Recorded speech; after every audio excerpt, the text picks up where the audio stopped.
Well, good morning to you, and I hope you had a good bank holiday. What glorious weather we are experiencing in England right now. Isaiah was a man who was challenged to maintain his message through the ups and downs and over the decades. And therefore, in the section that we are looking at today, we get much repetition of the same message. He's still calling people to trust in the Lord and not to put their trust in the nations. The superpowers of the day, Assyria and Egypt, won't help. We remember that Ahaz had summoned the assistance of Assyria to come and fight against Israel and against Aram in Syria.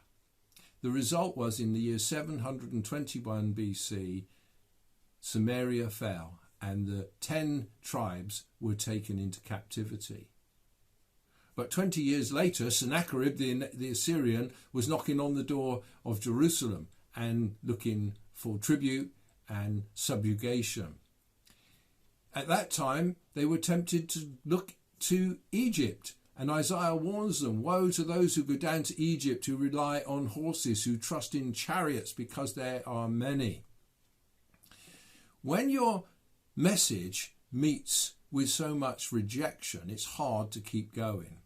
But remember, right at the beginning of Isaiah's ministry, when he was called, God said, go to a people who will hear but they won't hear. They will see but they won't see. They will reject you as they reject me.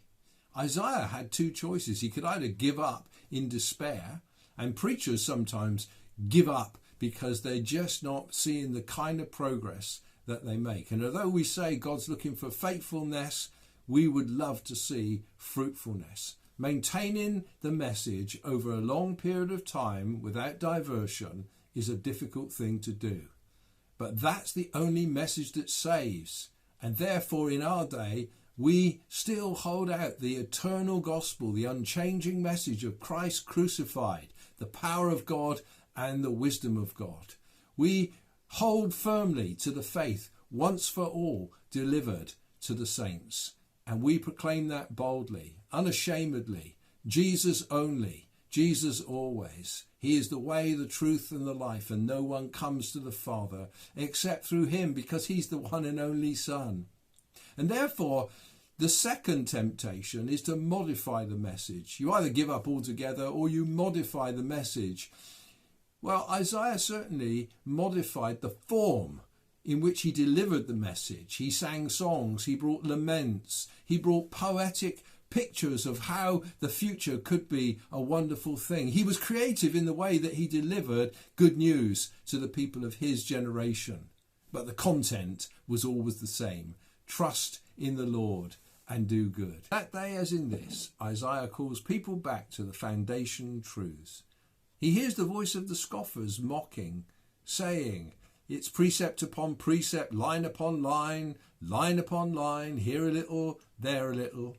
But Isaiah's saying, yeah, I made it simple so that you could understand and nobody could deny the truth. We hold the truth out plainly for all to hear and to believe and to respond. Even in these hard times, people are looking for a rock and a place of security. They'll find it nowhere else other than in the gospel of Jesus Christ.